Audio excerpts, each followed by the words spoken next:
Thank you for tuning in to another episode of Slavic Vote Live. Slavic Vote does not endorse any candidate, does not tell people who to vote for or how to vote for. We're a non-profit, non-partisan organization, so all of our guests and all of their opinions are solely theirs. Thank you for tuning in, and we hope you enjoy this episode. Sorry, pal, we already rolled over the Constitution way back then. How are you going to stand for that today? And once you start dribbling up in the bleachers, you're free to go. When you suspend the rules of the Constitution, what you're saying is you can dribble up into the bleachers and it's not out of bounds. That's exactly what we face today.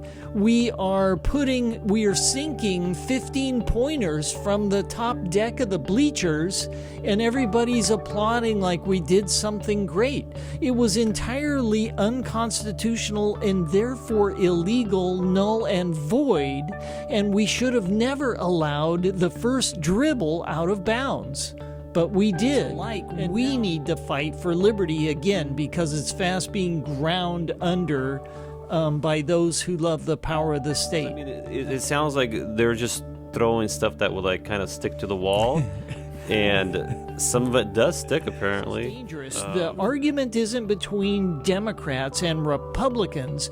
The argument is between those who love liberty and those who want the collective tyranny. The only time you're really safe is when the legislature is not in session, meaning that means they can't come and tax you, they can't regulate you, they can't harness you with some rule or regulation or mask you up and kick you out the back door and put a needle in your hindside.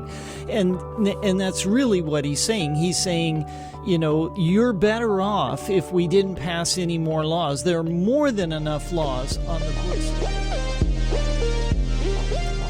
Добрый день, нам очень приятно быть еще раз на этой передаче Slavic Vote Live. Вы слушаете передачу Slavic Vote Live.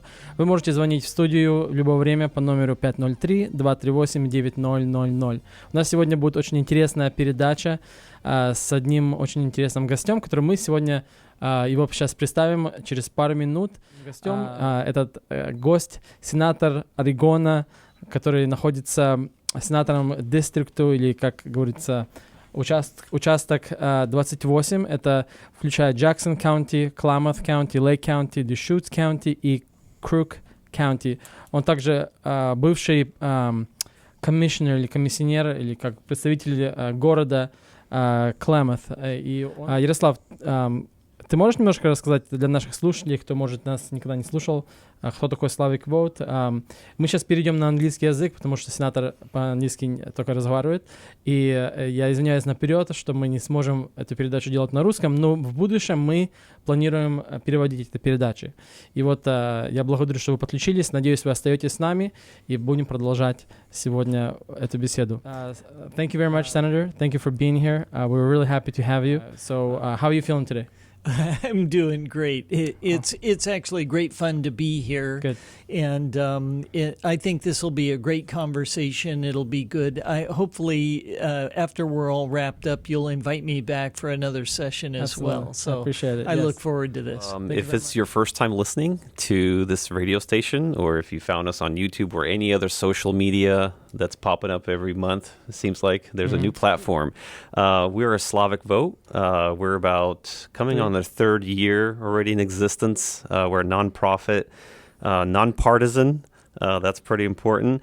But at the same time, our main three goals are registration, education, and activation. What we really realized is early on that people that have lived here for 30 years, like myself in the U.S., I came here when I was like 7, we never were engaged politically. And that was the majority of the Slavic community. And what we saw was a huge need. The time arose when I think it was either the sexual education, and then there was a lot of vaccine mandates, all that stuff came around, and it really got the Russian community up in arms, if you want to put it that way, and got people very vocal. A lot of churches opened up, and this is where we started our registration phase. What we realized is people have been living in the U.S. for 20, 30 years. They were not even registered to vote. So they were not getting the papers to vote. They didn't know about it. Well, they kind of knew about it, but just the Russian mentality, the Russian culture was, we'll do our thing in America, you do your thing. And that's including a lot of our members that are within Slavic vote. Yeah. You know, a lot of us have been only voting for about 3-4 years. So correct. It's a new thing. Right. I was one of the people you're describing. I wasn't involved. I didn't want to be involved. Diane and my wife and I were a homeschooling family. And we lived on a large parcel of land in southern Oregon, and we were just doing fine. I had my business. The kids were around. Diane was around. I would travel and perform, you know, the contractual obligations that I had for my business. And it did not matter to me. I voted. I happened to be a conservative. I happened to be a God-fearing Christian, and therefore I voted in that conservative Republican manner all the time. And one day in Sunday school in Bonanza, Oregon, if anybody wants to go to Bonanza, Oregon, you'll see where I started. It was Never heard of it. at Bonanza, Oregon, you know, the community church in Bonanza, Oregon. I was teaching Sunday school. And the Sunday school class was quite simple. The borrower will become the lender's slave. Done deal. You know, let's go see who brought coffee. Are there any pastries? How about some donuts? And that's how involved I was. And in that small class of 5 or 6 individuals, because it's a teeny little town, 345 people on the sign at the end of the road, of those 6 people in Sunday school and 80 or 100 in church, a gentleman came up to me and said, "You ought to run for county commissioner." And I said, "No, thanks. I've got a job. Go jump in the lake," right? Klamath Lake is the largest lake in Oregon, and it's just, 17 miles from where that church is. Go jump in the lake. He essentially was persistent. And I think this is a lesson for all of us. Persistence pays off. If you have a goal, if you see something that's appropriate, if you want to get your neighbors involved, your family involved, roll through the reasons, the goals, the purpose, what you have in mind. And with that, then you can help convince them or persuade them. The art of persuasion is the beautiful thing about the Republican Party. You're free to believe as you choose. You're free to be an atheist. You're free to believe in Jesus Christ. You're free to believe in Allah. And yet we should be having persuasive discussions. Why Allah? Why atheism? Why the spaghetti god in the universe? And why not Jesus Christ? And if we can have those kinds of open discussions, which you hardly can anymore, then we have the ability to persuade people. They have the liberty to choose, and we have the freedom to speak, to act, and to persuade. And so anyway, this gentleman stayed at it. He introduced me to, the Republican Central Committee. I'd never, ever been to a Republican Central Committee. When was that, by the way? That was 9 years ago. Okay. So, actually, maybe closer to 10. It was the first term of Obama. So I came in 2009, I guess. So that's 11 years ago. I came in the Obama administration. I said, wait, something's wrong here. We've got a train wreck on our hands. I should get involved. And so he says, run for county commissioner. And I said, what's a county commissioner, right? I've never been to a public meeting, never been to the commissioner's office, never carried signs out front on the lawn, never anything. And next thing you know, I'm running for county commissioner. I turned into a politician. This is supposed to be humorous. It's not true. But on the very first day I turned into one of those greedy politicians, I said, I signed the paperwork.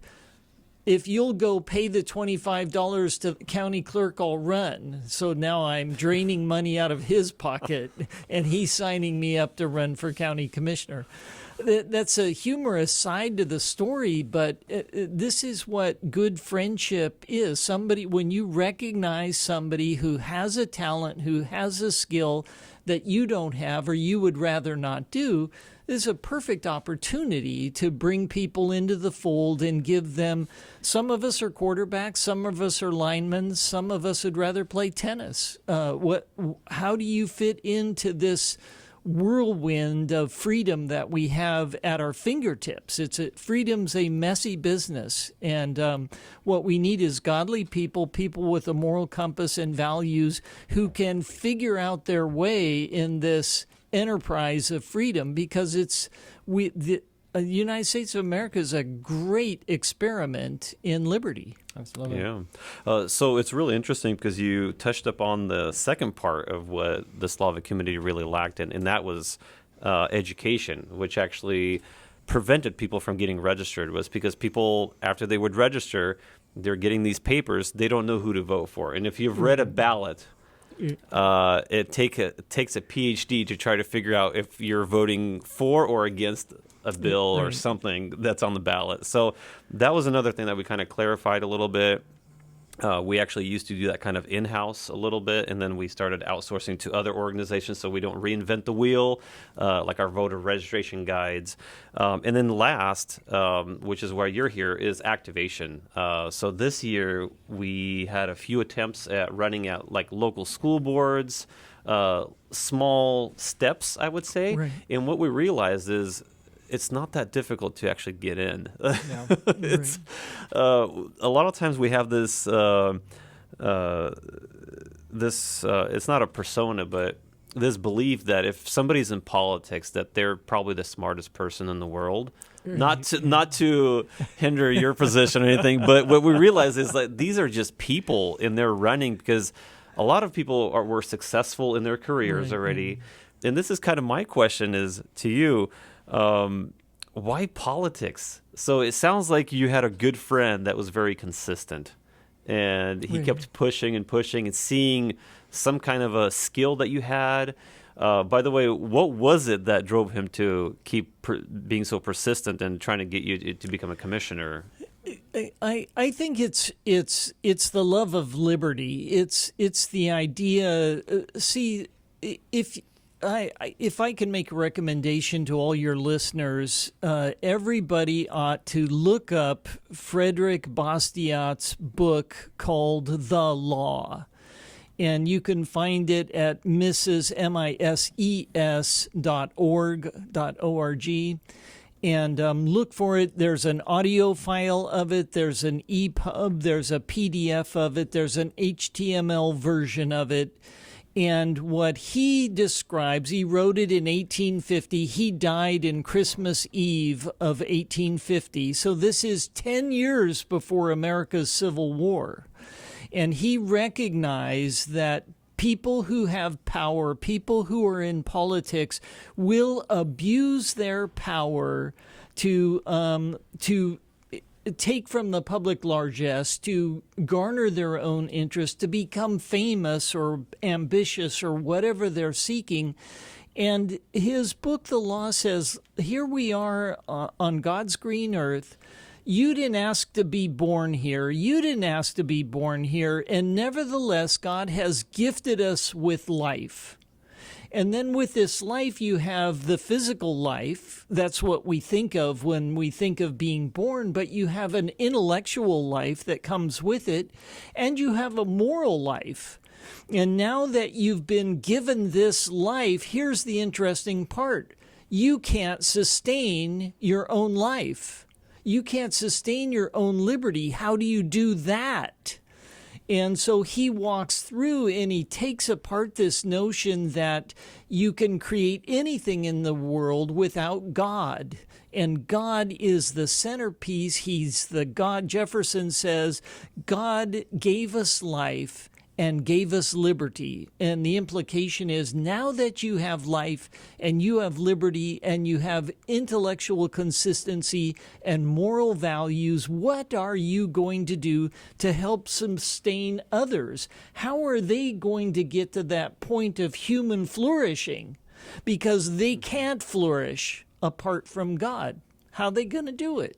How are they flourish without their moms, their dads, their neighbors, their community, their church? You can't do it. And unfortunately, today in Oregon, in California, Washington, the left coast, what we see is the government propaganda center is telling us you can't survive without government, and government's the big cheese who's now in charge. And it's the other way around. People are in charge. Their families are more important than their government. Their church is more important than government. How in the world did we allow government to take over? And you were just describing that. We allowed government to take over because we were just minding our own business and going to work in the mornings. Well, that's a slip up on our part, and now we have the opportunity to correct that. I think when we started, this type of work, if you want to call it, I don't think most of us didn't even understand what is a session. What is this thing? What is going on? Why are people going and rallying and protesting at the Capitol? And that there's even these short and long sessions. So I guess if you could do a brief introduction or quick explanation of what is a session, what's the importance of it, just for folks who might not understand it, and maybe touch on some of the things that are happening currently right now, because you came literally from Salem, where the Capitol is there, and you guys are currently in session. Correct. And there's a lot of stuff going on right now that a lot of people like and a lot of people don't like. So maybe you can talk a little bit about some of the things that you're seeing and some of the things that you're worried about, maybe some good things that you're seeing. So if you can speak on that, I appreciate it. Sure. Well, you've probably heard the phrase, I think it was spoken by Reagan. He said something like, something to the effect of, the only time you're really safe is when the legislature is not in session, meaning that means they can't come and tax you, they can't regulate you, they can't harness you with some rule or regulation or mask you up and kick you out the back door and put a needle in your hindside. And that's really what he's saying. He's saying, you're better off if we didn't pass any more laws. There are more than enough laws on the books today. Do we really need 350 laws came in during this short session? They're all proposals, mind you. None, not that many are coming out the other side, but these are, quote, good ideas. And do you want a guy with good ideas like myself running your life, telling your wife what she can do, can't do, or must do, or can't, what car you can drive? It's got to be an electric car. It only can go 19 miles before you got to charge it up. But there you go, and we could walk through all of those. So back in the beginning, the legislature only met once every 2 years. It's a biennium budget. For a 2-year budget, a biennium, it happens every 2 years. And the legislature met once to pass laws. And then the rest of the time they were out of your hair and they didn't bother you or create any more rules. Then it was decided that that we really should have a real short session after we go through this long haul of passing legislation. We should have a short session to fix budgetary issues or problems. This is called unforeseen circumstances, the unintended consequences of the bad law we passed. We'll try and put some dirt on it, shovel it under, and make it disappear. Well, you can't do that with law. You've already destroyed lives or harmed businesses or impacted people in a negative way, so they come in and try and do some sort of resuscitation on a business that they just destroyed. You can't do that in the 5 weeks. So it's a 6-month session essentially, and a 5-week or not quite 6 week session in on year 1 year, second year, 1 year, second year, and it just rotates back and forth. They're now called long sessions and short sessions. But the short session today is no longer about fixing the mistakes we made last time. The short session today has become a method for cramming through radical ideas in a short time frame. It only takes 5 weeks, and boom, it pushes out the other side. And so the short session is being abused today, and we need to find a way to end that. I think the best way, in my mind's eye, the best way to end that is get people who believe in the idea of liberty. The Republicans are playing that game right now. They want liberty. They want to give you your life back, your freedom back, give you your face back without a mask on it, and let people choose whether they want to mask, choose whether they want to vaccinate, choose whether they want to have their child in a virtual school, a public school, a private school, or a charter school. That choice should belong to the parent, and the parent should have a say in what the curriculum looks like. The parent shouldn't be barred from having complaints about what's happening right there at the school district level. And so all of these features are an important part of liberty. And until the public, until the Slavic community kind of really gets a handle on liberty, the question to ask your Slavic community, I would suggest, I don't really know this because I don't know enough of them or enough of you, but the question is, why did your parents or grandparents leave Russia? And their answer, I'm guessing, would be freedom. Yep. Their answer would be because we read Solzhenitsyn's Gulag Archipelago and we saw and heard, and my parents were there when Stalin came through in the giant, agricultural, tragedy that happened in the Ukraine.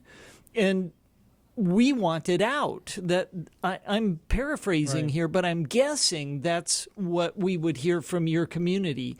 Now that you're here, we, liberty-loving Republicans and Americans alike, we need to fight for liberty again because it's fast being ground under by those who love the power of the state.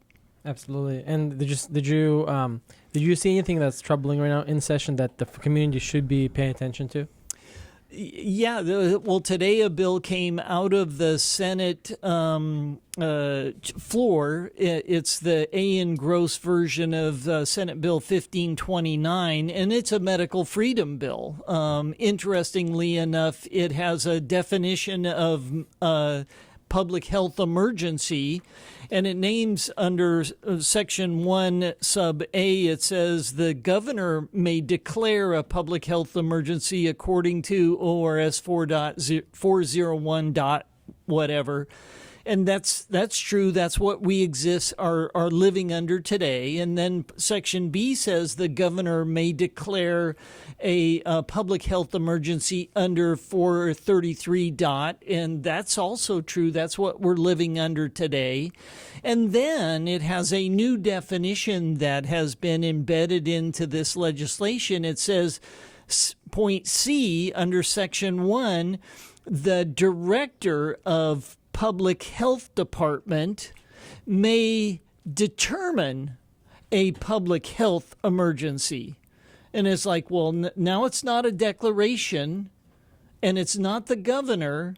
It's an unelected bureaucrat, and he can just determine. Now, does he determine that by reading tea leaves?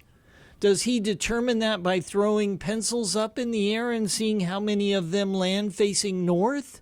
How does he determine that? And we're going to rely on his expertise, right? And then the next thing it says, the subclause is the really frightful subclause. It says, or any, it's a giant word in the English language, any area of public health concern.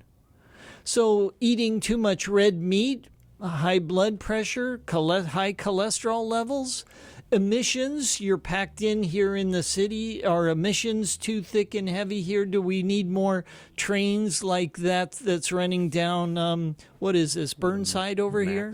Division. Yeah, Division and Burnside, Burnside. Yeah, Is that really what we need to push 6 people down, to downtown Portland? The trains are empty all the time. Yep. And the amount of electricity and tracks and real estate that are devoted to those things, and yet that's the collective solution, and that will lead to a better planet for the whales and the dolphins and the polar bears.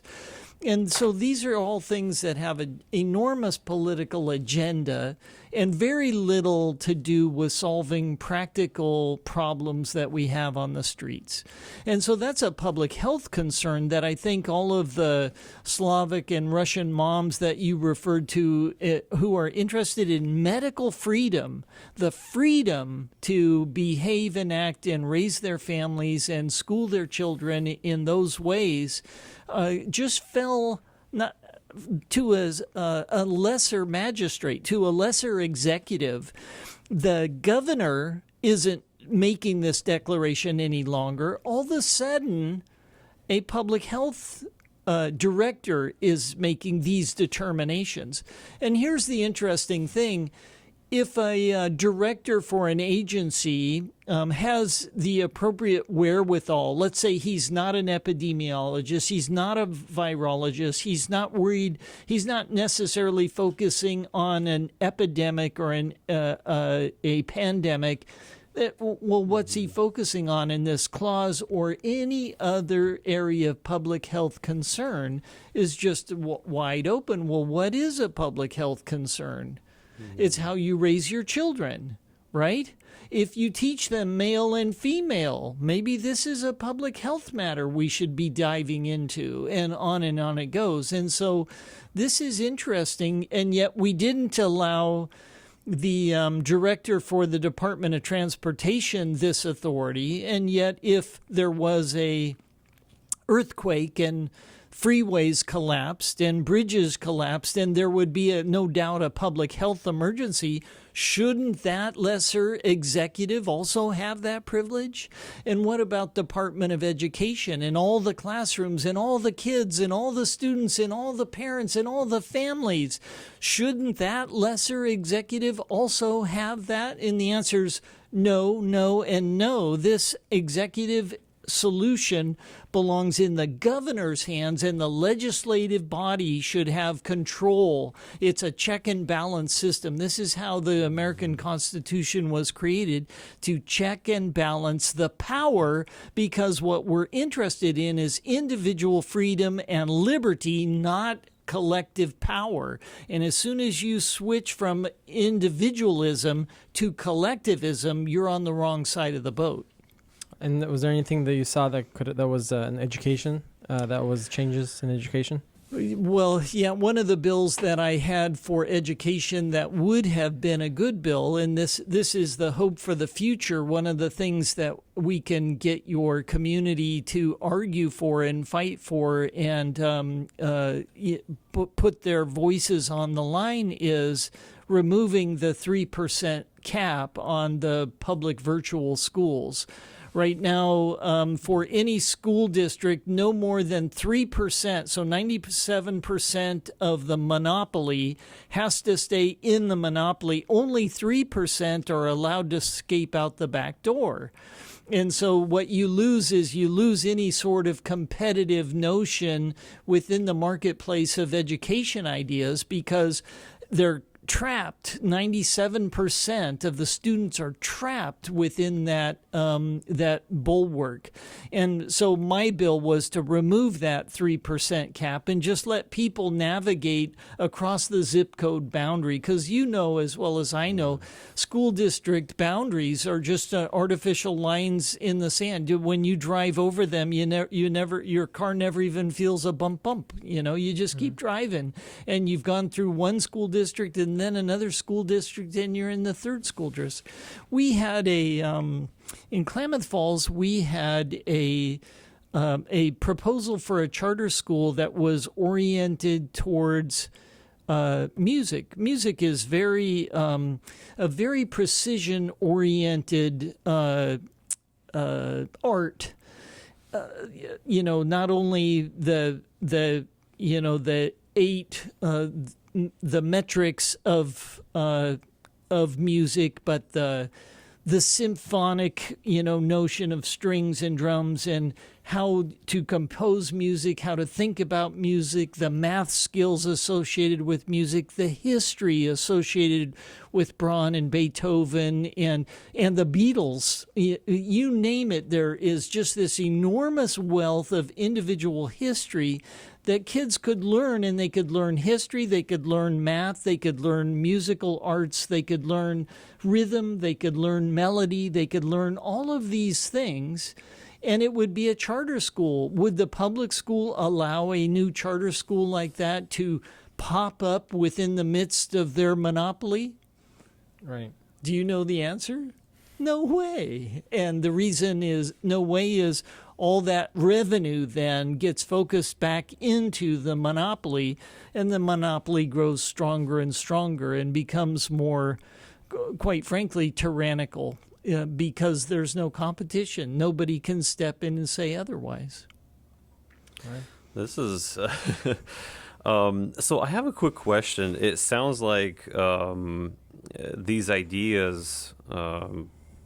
I guess they're opposing ideas. If you're, for example, from the Republican Party, what is this lifespan of an idea coming into like fruition and showing up to a session where you guys are discussing it? Are people like spending months proposing something, or what's the life of like a? I guess you're referring to how does a bill gets passed, essentially. Yeah, for example, because I mean, it sounds like they're just throwing stuff that would like kind of stick to the wall, and some of it does stick apparently. Right. And it sounds like we're just kind of like fighting off. Well, yeah, more of a defensive approach than. Yeah, so this is where the importance of your community, the importance of churches at large, the importance of letting people see and understand the psychological and emotional and intellectual value of freedom. Because the ideas that are getting thrown against the wall are never ideas about freedom, right? Like my idea about removing the 3% cap is essentially one of those peas hitting the concrete wall. It's just splat. And it either sticks or not. But that's actually an idea about promoting human flourishing, competition, and freedom. This is free enterprise. This is what the American experiment was built on. And what some of the ideas that we're seeing, like you shall not eat meat, you shall not have any pets on leashes, you shall not whatever. Those are all restrictions on your freedom. If you want fried chicken, great. If you want spaghetti, great. Your freedom. If you like the Thai soup kitchen, fine. And these are all aspects of freedom. Now, when you get somebody who has thrown an idea against the wall and it says there will be no more meat byproducts or poultry products in the state of Oregon, now all of a sudden you see the argument isn't between Democrat and Republican. The argument is between liberty and tyranny. And it boils down that fast. If it's not liberty, it's brute force. And if it's brute force, it's by a police officer. You've seen videos in Australia or Austria or anywhere in Europe, in Ireland, in New Zealand. You see police officers, pushing people to the gravel, putting masks on their faces, handcuffing them and carting them off and fining them. This is the difference between liberty, letting people have their freedom, and tyranny. With a badge, an officer can take your rights, and with his sidearm, he can take your life. And this is what happens when you want that rule enforced. What's interesting is everybody thinks the mask rule is about being polite and courteous, and it's okay, just get along. But notice what the state does. They don't stay in the it's polite, it's courteous, let's just get along. Where they go to is the only thing they have exclusive rights to, and that's the power, and that's a sidearm, and that's a police officer, and that's your rights quickly disappearing as they take you off to the pokey. So this is dangerous. The argument isn't between Democrats and Republicans. The argument is between those who love liberty and those who want the collective tyranny. And that's the way you have to boil it out. If you look at your Russian history, Ukrainian history, you'll see that happen over and over and over again.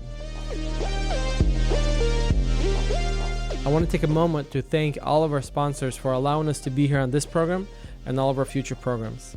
Some of those sponsors are Pelmeni, Nina Martinov, a real estate broker, America's Best Realty, Exceptional Homes, Dream House Construction, Imperial Cabinets, Solution 8020, Gold Cup Coffee House, Red Hills Construction, Ciberoni, Lanos Floral, Third House Media, and some others. Without these companies, without these organizations, we couldn't be on this program. And if you would like to be our next sponsor, reach out to us by visiting slavicvote.org. We would love to partner with you and further our mission. Thank you very much. And then going back to the educational thing, I think everybody understands, like, that ideally, anybody that, because I pulled my kids out this year, we pulled all of our kids out from the school system, period, and we're just doing homeschooling at this point. It's doable, by the way, parents. It's very doable. Yeah, and I can attest to that. Diane and I raised our kids. They're 37, 38 right now, and we homeschooled them. 2 kids? Yeah. Two children, yes, and they never went to a public school. The funny thing is, what they never really learned was how to stand in a line. You know, it's kind of a beautiful thing. They didn't know how to stand in line. They're leaders. That's what you raised, leaders. But I mean, like, for schools, I've heard so many times is you were talking about, like, district borders and school county borders or whatnot. Like, people have been asking for a voucher system for years.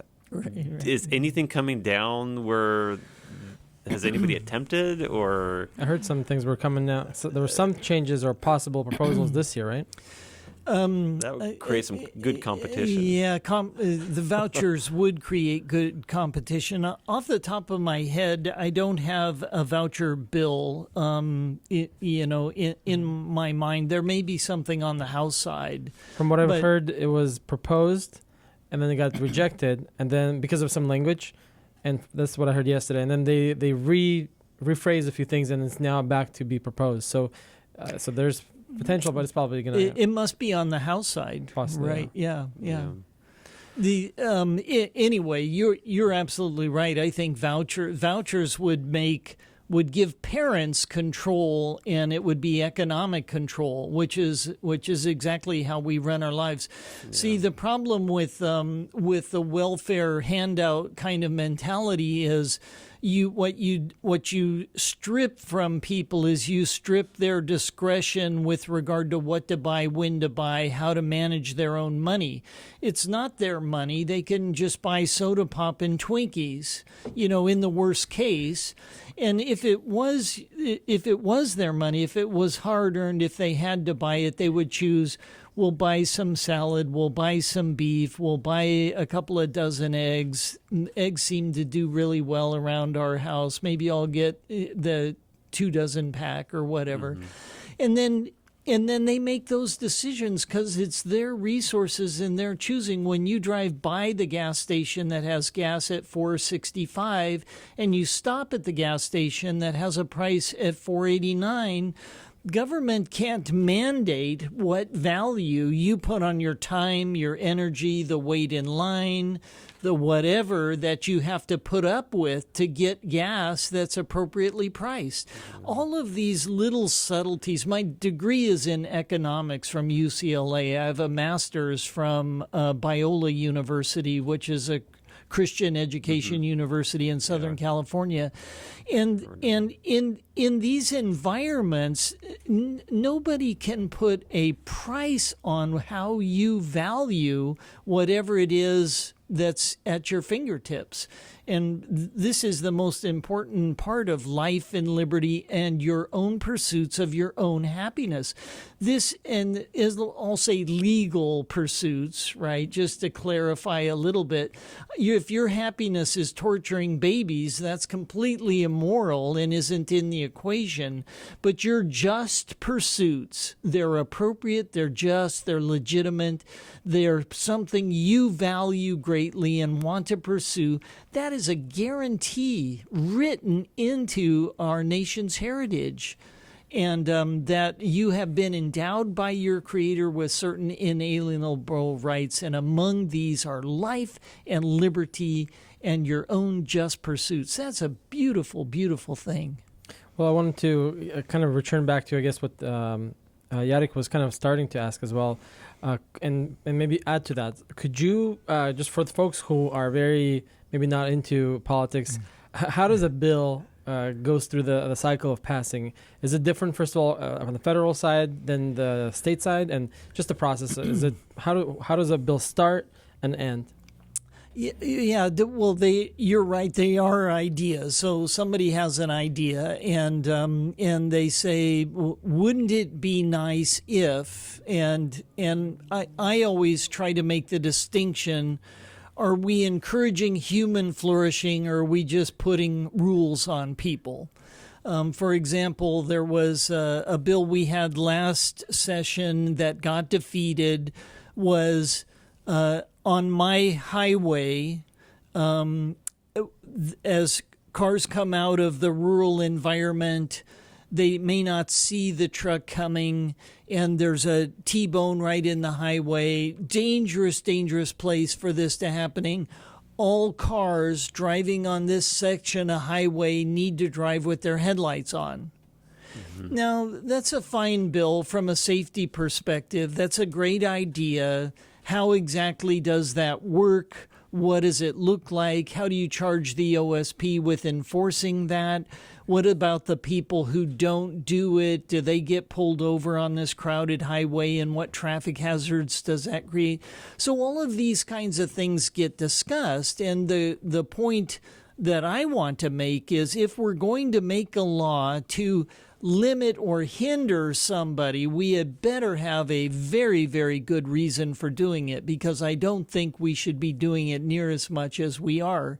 And I'm actually glad that law was defeated. And so it starts with an idea, good, bad, ugly, or indifferent. It does not matter.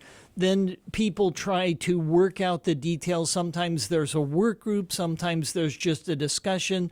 Sometimes they've seen it somewhere else. We saw it in Ohio, or we saw it in West Virginia, and we'll take their idea and we'll try and fit it into Oregon law, try and fit it in, and then get it signed. You find a legislature who's willing to be the chief sponsor of that bill, and then move that bill forward. Does there has to be a sponsor, or could yes. Or a committee could do it. So there's, for example, in this short session, each senator, 30 senators, each got 2 bills. So that's 60 bills. Each committee got 3 bills, and there's 15 committees, so that's 45. So that's, do the math. We're at 115. On the House side, there's 60 of them, not 30. They got 2 bills each, so that's 120.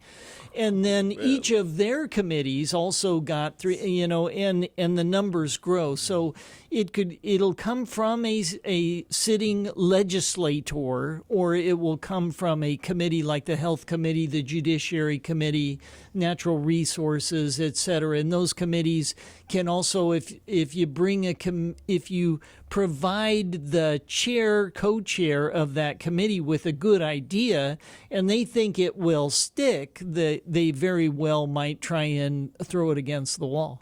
So it becomes an idea, then the committee or the senator picks it up, and then it goes into a hearing. Is that how I understand? Well, What's next step?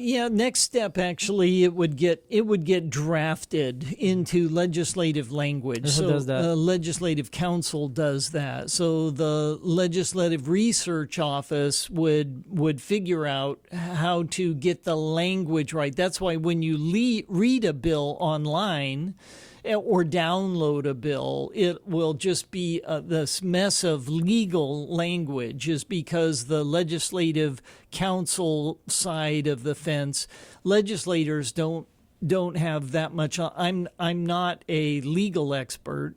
I'm elected to represent the people of my district. Has it always been difficult to read those bills, or is it? It's just getting worse, if that's what you mean. Yes, exactly. Because a lot of times you don't want to even want to start because you're just gonna. Well, the trick is recognizing that everything italicized is getting thrown away, right? And I don't know why they don't use the strike-through methodology. I think that would be great. Just strike it through.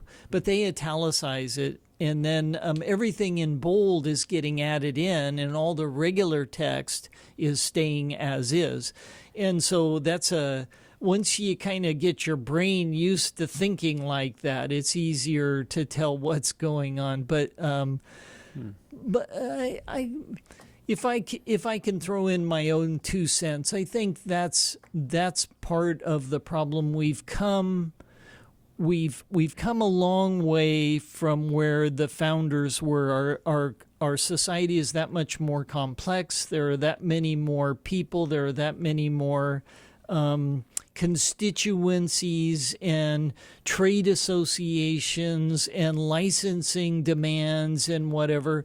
And so as all of those come, and each of them has their own little niche, it becomes a very messy business. And I think that's why we should not be hiring legislators. When you vote, I would suggest for your Slavic community, when they go to elect a representative or elect a senator, that they ask them, are they going to fight for tyranny or for liberty?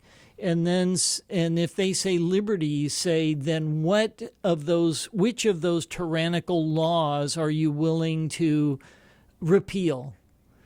And then if they get stuck like, huh, what? Then no thanks, pal, and move on to the next guy. We should not be hiring legislators. We should be hiring de-legislators. Yes. There are way too many rules on the books, and we should be reducing that burden on the populace and letting people live their own lives.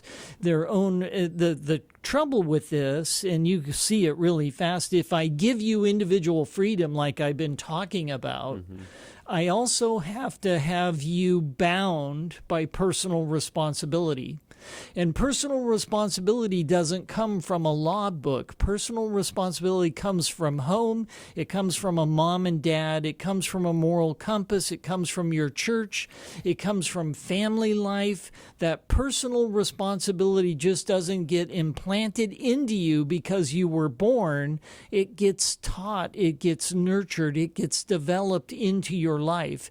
And so you cannot have individual liberty without personal responsibility. They're chained, and because they're chained so tightly together, I think our current system is trying to sever that chain and let people do as they wish without ever holding them accountable. So accountability, personal responsibility, individual liberty, this is a beautiful mix if we can just get our churches and families involved in this enterprise for human flourishing.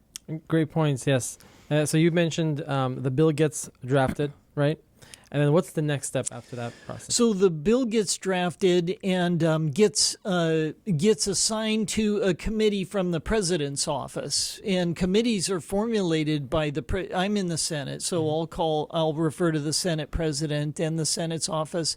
And bills get assigned to committees from the Senate president. The Senate president also creates committees. So in the environment we have today, where there's a supermajority, almost a supermajority of Democrats to Republicans, all of our Senate committees, or most all of them, are 5 members, 3 Democrats and 2 Republicans. So on any day of the week, you tell me the score. Just guess. What's the score? Right? Yeah. Any day, any inning, any bill, anything. What's the score? And it's always lopsided like that. And so if your bill is lucky enough to get to a committee and lucky enough for the chair of that committee to allow it to get on the agenda, then you'll have a public hearing. And otherwise, there's no hearing, there's no nothing, wait until next year, wait until next year, wait until next year. And so that's why political involvement from your community is so important. Once people see they have the power to make a change and make a difference, then they can move towards that. So, since the conservative, let's say the Slavic community is mainly conservative because of religious beliefs and whatnot, from a survey that we took, it's not our personal opinion. I don't know if it's different in Washington versus Oregon, but we were kind of informed a little bit too late, especially with the bills for, I think it was either sexual education or the other one. Bunch of different yeah, ones. and we were informed that you can actually strike down these bills at the public hearings. Is that the kind of the same way it works in Oregon? So if it makes it past the committee, which in Oregon a lot of stuff doesn't seem like it makes it past the committee because of the 3 Democrat and the 2 Republican. What can you're saying, like as far as the community? Are you saying that we can actually go to these public hearings and In the old days. and get it struck down? Because that's what we were told we were too late. Right. It was too far gone. So, like, what do you see as far as like a lot of this stuff? Let's say a bill that is not favorable, let's say to the Russian community, made it through a committee in Oregon. Is there still a chance for the public to come in and oppose it? Well, we all the states within the United States follow the constitutional precepts from the federal level, which is a bicameral construction, so that there's the House and the Senate, and that what sometimes it's called the General Assembly is the House, and the Senate's in different states called different terms, but it's the point that the more numerous body is the House because they're closer to the people, and the upper body is the Senate. Okay. And so in the bicameral world, the reason you see SB 1529 is that's a Senate bill. It started over here on the Senate side, and that goes across to the House. After it goes through the Senate committee, the Senate floor, the Senate president can then direct it over to the House, or could actually stop it. It could get stopped in one of the other committees too. Like it could get stopped due to monetary reasons in Ways and Means. It could get stopped due to rule problems, etc. But then it would go to the House, and then they would debate it. And so you have the ability to pitch in your voice at the Senate side and pitch in your voice at the House side. HB 4019 starts at the House. It's a House bill, and then does the same thing over there and comes across the street to the Senate side. And so they both have to get touched by both bodies. And that's where you put your voice in to let your opinions be known.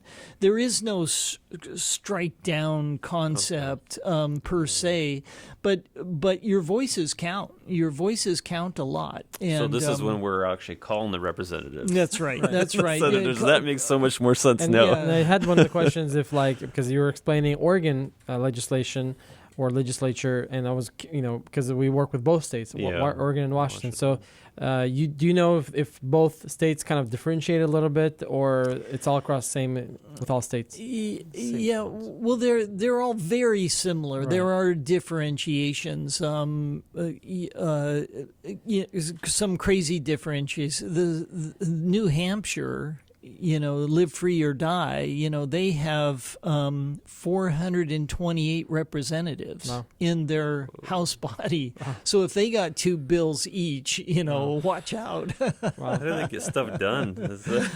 Yeah, crazy. And so these differences really add up. And I mean, like, wow, that's a whole different world. And we hear bills oftentimes, but we also hear about regulations, regulating the companies. Rulemaking, right? yeah. Does that also come from legislators, or is that a separate committee, a separate process? Yeah, the rulemaking, I wish it all came from legislature, but the legislature oftentimes has taken the back door out of the skirmish and said, we'll give that to the public health director and let him create a rulemaking commission that will then decide.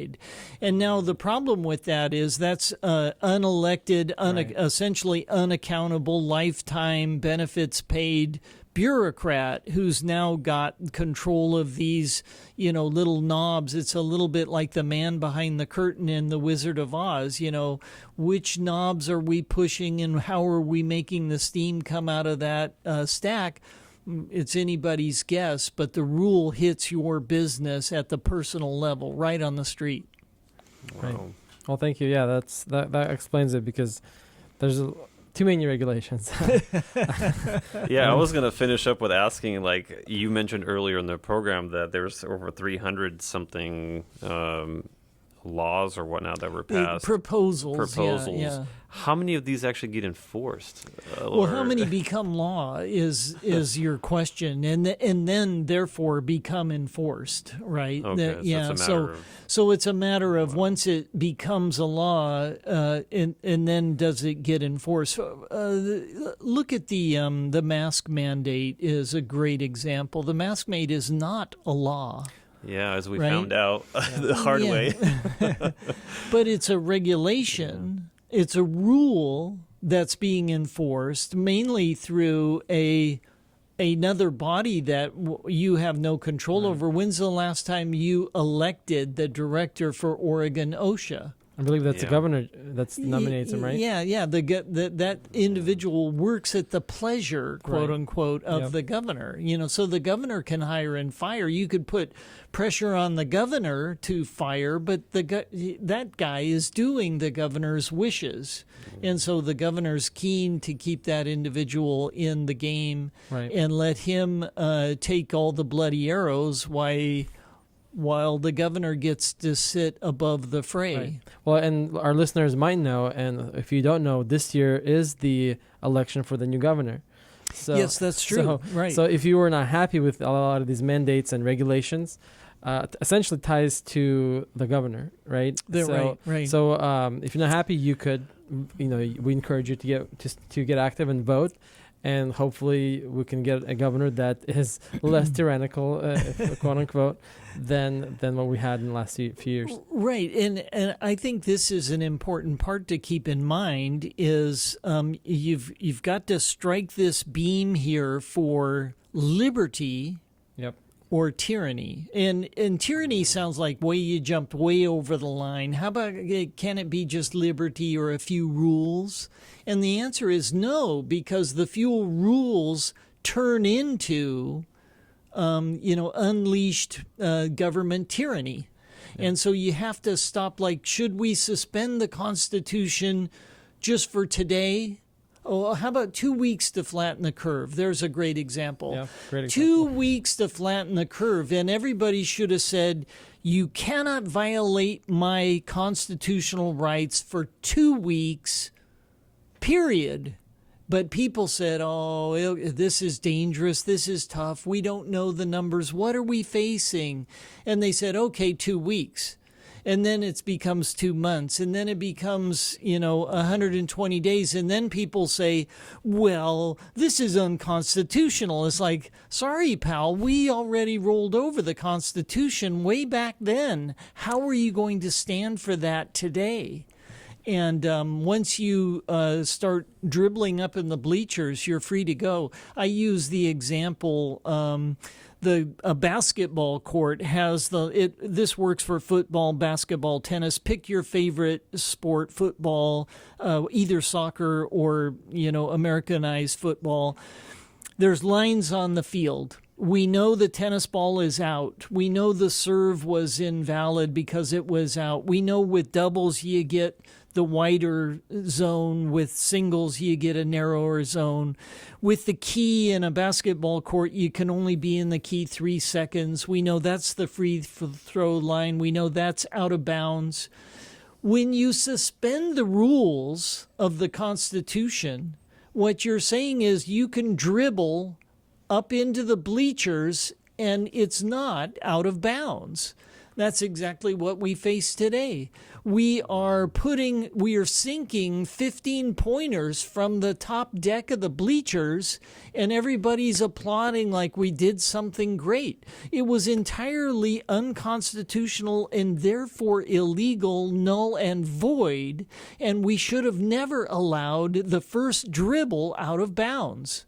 But we did. And now, how do you get that individual back in the court and following those rules again? It is a tough, tough game once you let this slip through your fingers. Yeah, or just different standards. I remember, I'm a churchgoer, but bars were open, but churches were not.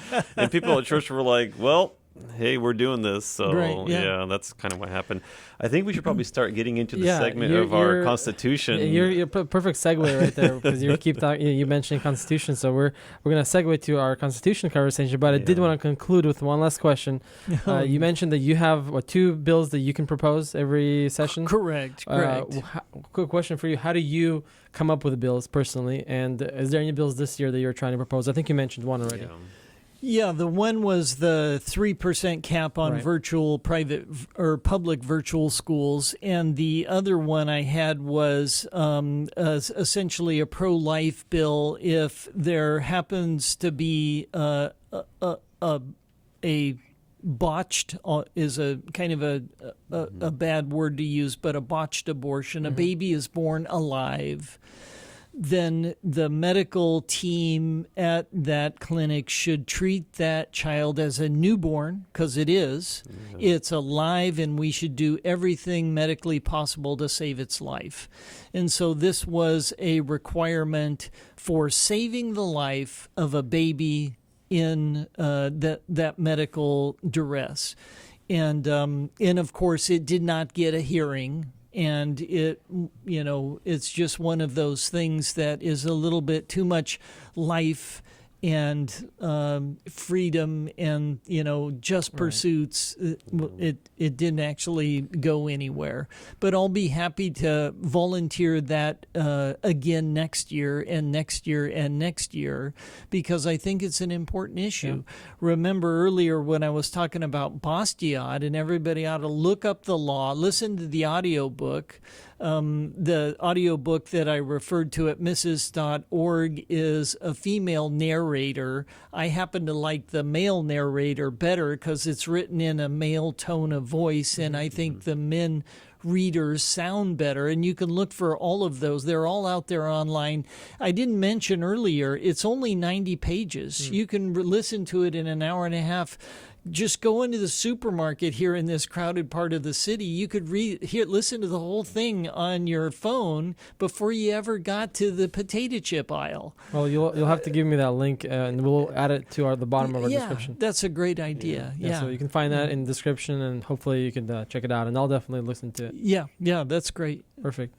I think that bill that you're referring to, I think I've heard other states. The heartbeat bill. Was it similar to heartbeat bill? It wasn't the heartbeat bill I had last 20-week is what we called it. 20-week bill was last session. It didn't go anywhere either. This session was actually born alive. Mm-hmm. If the baby is born, it's a newborn, treat it like a newborn. Mm-hmm. Treat it.